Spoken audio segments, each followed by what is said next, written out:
You also said something earlier about HBO. Of course, they wanted more without any regard for like anything else. They're all about the Yeah. money. Not so. Not this. According to the author of the book Tinderbox, he also interviewed former Warner Media chairman Bob Greenblatt. Warner Media owns Mm. HBO. Uh, Bob got a got a chance to watch the pilot that we've all wanted to see, and this is what he said. They spent over $30 million on a Game of Thrones prequel pilot when I got there. And when I saw a cut of it in the few months after I arrived, I said to the HBO content officer, this just doesn't work, and I don't think it delivers on the premise of the original series. And the content officer, Casey Blois, didn't agree, which was actually a relief. So we unfortunately decided to pull the plug on it. Oh, they both agreed. They agreed. Yeah, yeah. Yes, yeah. There was an enormous pressure to get it right, and I don't think it would have worked. So I mean, they care about money, but they were just cutting their losses, right? Like, yeah, that price tag is huge. $30 million for same peanuts. that's enormous. I mean, how much did a season of Game of Thrones cost? I don't know. At the end, it was like, yeah. I have Let no. me look at this. At the end of Game of Thrones, the episodes were costing $15 million each. So I was yeah. thinking 10 million. So season God 8 damn. had a $90 million budget for those 6 episodes. Now, we know how much the cast is paid at that point, like so. You can kind of understand things ballooning. Generally speaking, the idea is they bring in fairly unknowns in the beginning. Things blow up, get successful. The unknowns become stars. They renegotiate their contracts. They get a lot of money near the end. The show no longer is profitable, and then things get canceled. Right? Like ratings begin to drop, and it can't cover everything now that they have these huge costs. Like that's generally the life cycle of a show. You can look at a very successful show like Friends. You have all these unknowns. Like the biggest star at the time was probably Matthew Perry, and then by the end, Jennifer Aniston is a full-fledged movie star. Everybody's getting, $1 million an episode. It can't continue. The ratings are okay, but not as good as they once were. So I could imagine that a show like The Long Night, you do a pilot, you do one episode at 30 million. I can understand that cost, but it shouldn't be that cost with in the beginning, right? Like I understand that Naomi Watts was attached to it, but weren't the other people kind of nobodies? I remember I just remember Naomi Watts, and that's it. Poor Naomi Watts. But I remember her. That's it. Yeah. Are we looking this up right now? I'd like to know if there's You want me to look anybody it up? Okay. else. I forgot. Naomi Aki. I believe she was in Star Wars: Rise of Skywalker. Poor girl. And Georgie Henley, who was I think in Yeah. Narnia, and a couple of few not big name actors like Sean Bean, but Right. not So enough. I mean, they're going with the same kind of like premise. We're gonna grab one star power actor like Game of Thrones did, and then a bunch of nobodies, and then probably kill off that kill off. So I guess Naomi Watts was probably supposed to die fairly early, because but and then but yeah, for a cost that big right from the beginning, I mean, because it was just gonna grow and balloon. It's probably smart of them. If it wasn't working, it's probably smart of them to pull the plug. I mean, 30 million. Dragon Demands. I saw his video on the whole. According to him, he believes that they altered the story so much and in such a weird way that it was not going to be good. And how do I say this? Do you think it just had thematically a different feel, and someone was like, "This doesn't feel like Game of Thrones"?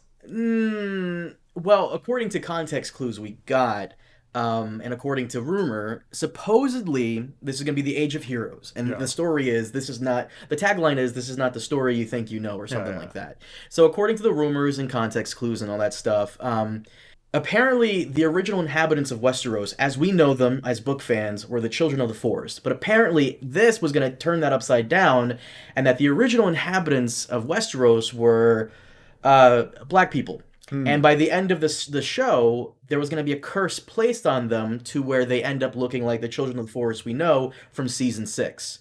Huh. So like Curse of Ham type of thing. Yeah. So and here's the thing. The reason I believe this is because lately HBO has been doing some they've been focusing a little bit on racially charged shows like Watchmen, Lovecraft Hmm. Country. They were gonna have Dave and Dan do Confederate, Hmm. which got thrown out. So I kind of believe the rumors a little bit. So But somebody watched it and thought, uh oh, this is a little too cringe. This is a little too weird. the chairman of Warner Media that owns HBO basically said this doesn't feel like Game of Thrones, and the content officer for HBO was like, "Yeah, I agree with you," and they threw it in the trash. Which I'm glad they kind of did that because it shows that they care about the material on some level. So that's great. I mean, I don't think they care about the material. I think they think that it's gonna bomb and it's gonna cost way too much money. Like they just watch it and they're just like, nah, no one's gonna like this. Like, I think it's like I say, these people do not care about the integrity of art. They care about one thing, and that's money. I have to like always push this, you know? Really, man? Like, come on. Some levels, some of them kind of No, also care just a little no, bit. no, no, I no, would no. say 90% money, 10%. No, no This material. whole thing. I mean, if we want to get it like this is the whole thing about how some people are like, oh, well, what about Kathleen Kennedy at Disney wearing T-shirts that say like the Force is female, and doesn't she have like political agendas, and isn't she caring about other things? I was like, no, she cares about one thing, and that's money. She thinks that somehow she can market Star Wars to the untapped female audience, and that's what she's thinking about. She's not thinking about changing the world for the better or politics. She's caring about money. This is the same as like, oh, do you think that guy that sells Yankees t-shirts outside of Yankee Stadium gives a shit? No, he's there to sell fucking t-shirts. Oh man, the t-shirt creators like they have just an agenda. No, they just want to fucking sell t-shirts, okay? They just want to fucking sell t-shirts. And when you're outside Yankee Stadium with your t-shirts, they better say Yankees on them because they think it's going to be profitable. If they thought, Red Sox t-shirts would sell better in front of Yankee Stadium, they would sell Red Sox t-shirts, but they don't. Like Your comment about Kathleen Kennedy's making a lot of neckbeards really happy, bro. And by the way, for the people who think I'm red pilling Preston because he said that, I am not. Preston is on a higher level than I am, no, and no, I'm he just saying is. I'm just saying like when people like bring up pop culture, the people in pop culture, the people these executives have political motivations. They don't. Their political motivations are money. That's all they care about. They don't care about the art. They don't care about politics. They care about the bottom line. And so, like anytime, like you'd be like, "Oh, these SJWs are ruining things." No, they're not. The SJWs have nothing to do with what gets put on TV. It's some executive saying, "You know what I think would sell," and then they try something out. That's it. That's a very pessimistic view of it, but of course, It's just, I mean, this is the you're killing me econ. here. This is the econ major in me. Like, I always look for the economic reason first. And that's usually it. So, Oh, I'm I, not saying you're wrong. I think you're 110% correct. It's just a part of me likes to think that there are some fans in the chair room, the boardroom, that are fans of the show as well. okay, I admit that like someone like Kevin Feige, you can't do what he does without being a secret fan. Like I will Yeah. grant that like Kevin Feige is a little different, and he's incredibly successful at his job because he is a fan. I see certain individuals might have that kind of thinking, but they're going to be few and far between. Like, I don't know. I mean, Stan Lee and those original comic creators, because they were artists, to start with, and so they always had these like weird artistic visions that they did think about. But I think most of these executives are executives, and that's their job. Their job is to be executives. A lot of people say like, oh, like why are they creating so many Star Wars shows right now? Isn't it just too much? Aren't we going to oversaturate the market with Star Wars shows? And it's like from their perspective, like they spent all of this money buying Star Wars rights from George Lucas, like so much money. They have to Yeah. turn a profit. So like you'd be really bad at your job if you weren't doing that, right? If you were buying something really expensive and then not making money off of it, you're you're really bad at your job as a business Yeah. executive, right? So you have to look at something like Kathleen Kennedy, like, okay, like from her perspective, okay, Star Wars is, we got to make money, but you look at the demographics, and the demographics are all, all white males. Okay, well, how do we improve that? How do we grow our market? If the market is currently white males, okay, well, we need to reach out to minorities and we need to reach out to women. How do we do that? Okay, well, let's cast some minorities and cast some women. Like that's what they're thinking. They're not thinking anything like, oh, well, we need to get white men out of Star Wars. No, they're thinking about money. Like they're thinking about the market and like who's gonna watch it. Like that's all they're thinking about. But we digress. We're back. I guess, whatever this prequel was, it just didn't seem like it was going to connect with people, and that people were gonna watch it. And it was going to make money for HBO. I still think they should release it like as a part Oh of like some ultimate Game of Thrones like collector's edition pack. Because after season 5, I did not buy season 6, 7, or 8 on Blu-ray. Nor am I gonna buy like yeah, I'm not gonna buy anything Game of Thrones collector's edition unless it includes this prequel. And I really want to see because it's completely finished yeah. apparently, completely finished. So I really want to see a $30 million travesty that did not make it on air. I But really want to see this. but it has to be. That's the thing is it must be so bad that it hurts the brand, Mmm. right? Because yeah, you could be like, well, let's release it as a made for TV movie, or let's release it on DVD. Try to make a little bit of money. But no, it's like the brand Game of Thrones has a certain value, and they think they can make more shows and more money off of it. So they're not gonna they don't want to hurt the brand. I mean, if this were like a one shot, if this were about Carnival or something that's gone, like some HBO show that's gone, right? That doesn't have much value anymore. Maybe they'd be like, yeah, why not? We've got this extra Carnival movie. Let's or it's Oz. Oz is past. It's no longer on HBO. There's no hope for any Oz movies. I mean, maybe I don't know. They did that Sopranos movie and it bombed. So I'm not sure if they're going back. They went back to Sex and the City and they rebooted it. So you never say never. But they've got all this got all this intellectual property, right? Mm-hmm. And they're gonna say, okay, it's got a certain value to it, but at the same time, like if you release something really bad, that diminishes the value. So you have to weigh that, you know. If the new series, if House of the Dragon bombs and like everybody's just like we're done with Game of Thrones, we're done, maybe they'd release it. Right? I don't think House of the Dragon will bomb. If anything, I don't think it'll probably just be not as good. Yeah. See, I wish you watched Battlestar. The Battlestar Galactica has a somewhat similar history to Game of Thrones, in the sense that it started and out of nowhere it became this phenomenon, and then they tried to wrap it up and they wrapped it up horribly. They botched the ending. They botched it really bad, so bad that it kind of soured the pot on how people felt about it. However, they'd already put into pre-production a prequel series called Caprica. Mm-hmm. And they I'm released aware of this. Yeah, it was on Sci-Fi. Yeah, so they released Caprica.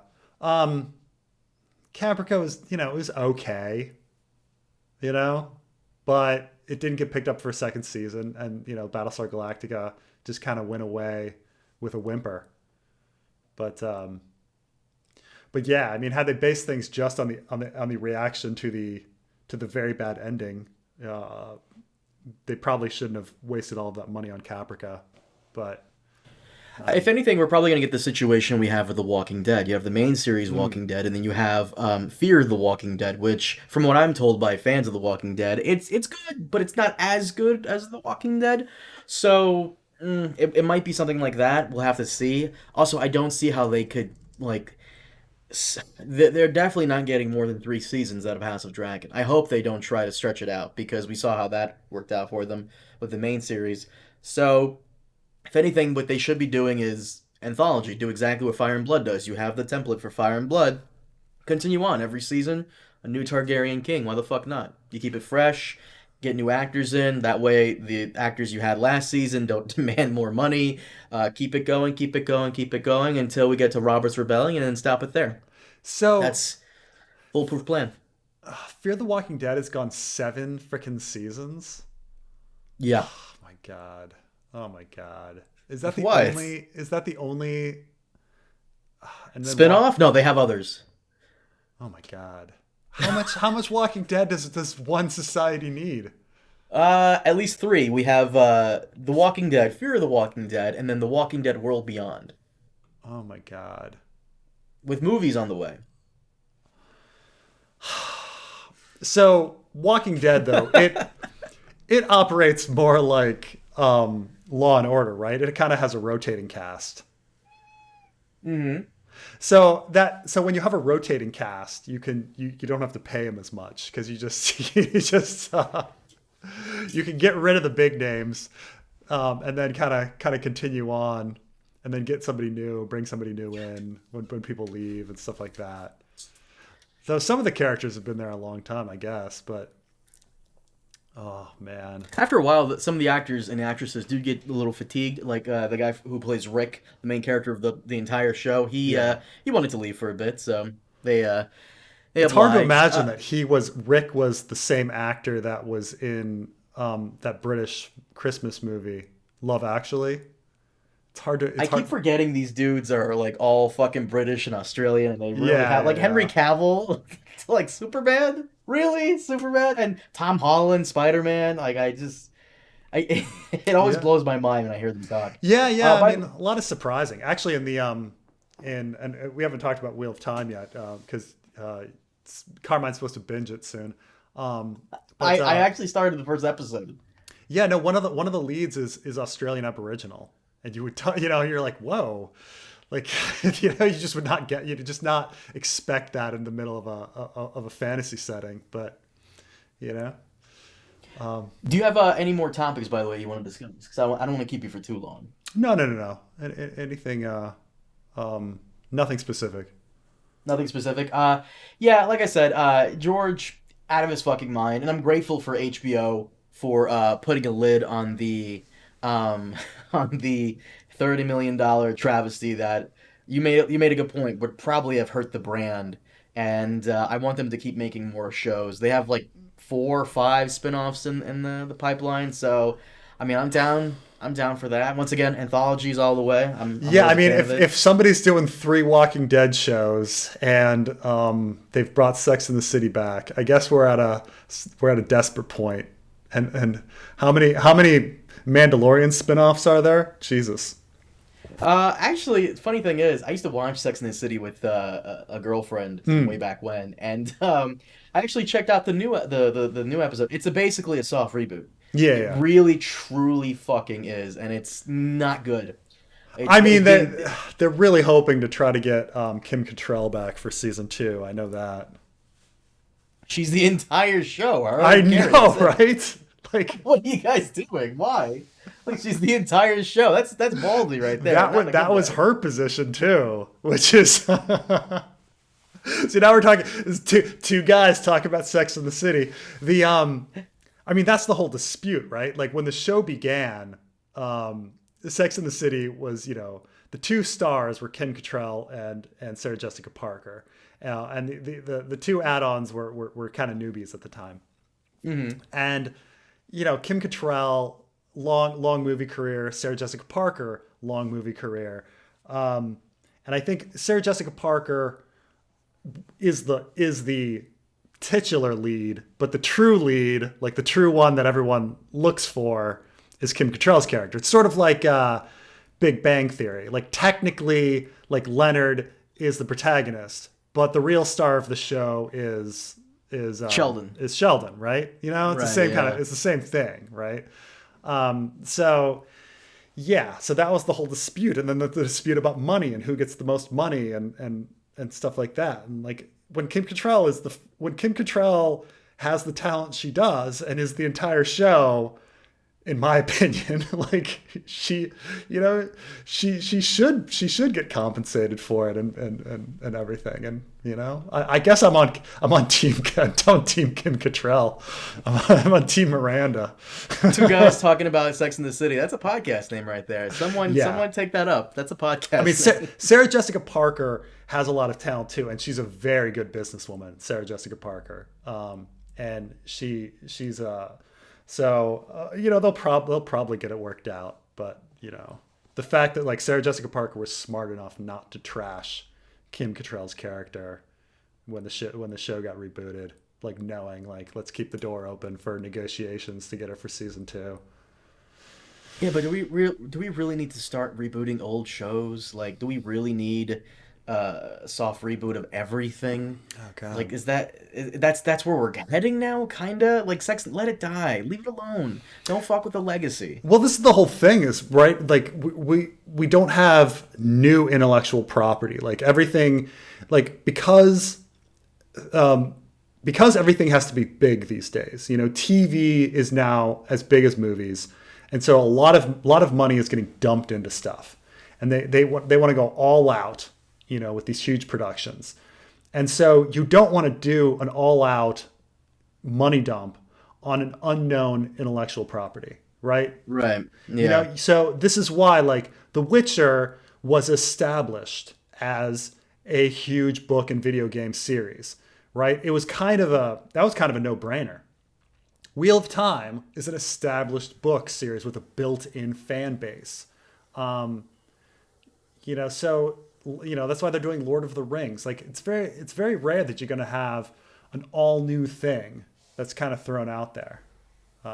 Well, Raised by Wolves is kind of an all new thing, and that was all right. At least it was a little bit built on the brand of Ridley Scott, though. Yeah, you could argue that. You know, like, oh, you're going to get something that's alien-like, and it is alien-like. You know, so it is actually. So there's a little bit of that, but like a really fresh, original kind of thing. Lovecraft Country? Lovecraft Country, yeah. I mean, it was based on a book, but yeah, you're right. Oh, was it actually? Oh, never mind. It's based on a book, but still, I mean, and it didn't do very well because it didn't have a big built-in fan base. So I mean, it's not their fault. You know, they're going for, you know, you have to have that built-in fan base to be safe, to know that, like, oh, I'm going to release something and I know that a certain number of people are going to go out and watch it. Oh, well, here's hoping next year in 2022 we get some original stuff. Speaking of which, are we covering, I just have to ask because I got in an argument with somebody, are we covering Picard? Oh, we got to watch. I'm watching Picard. What are you talking about? I was called a non-Star Trek fan because my favorite Trek is Deep Space Nine, which is all war and politics, which betrays the vision of Gene Roddenberry. It's my favorite Star Trek too. Yeah, I mean, Deep Space Nine is awesome. I just love the war and politics. I know these purists that are like, no man, it's all TNG. It's all TNG and Voyager. I mean, I admit that Deep Space Nine destroyed Star Trek, even though it's my favorite. But I admit that, like, Deep Space Nine destroyed everything because, like, you know, what made Deep Space Nine good, it was the first time it turned Star Trek on its head. But once you can't turn Star Trek on its head too many times. The new Star Trek Discovery is just, yeah, it's not good. The new one, I'm more excited for Strange New Worlds with Captain Pike than I am for, like, Discovery, where it's just I don't know. Somehow it's just doesn't pique my interest. I don't know. It should really belong in the Kelvin timeline. Yeah. So when's Picard come out?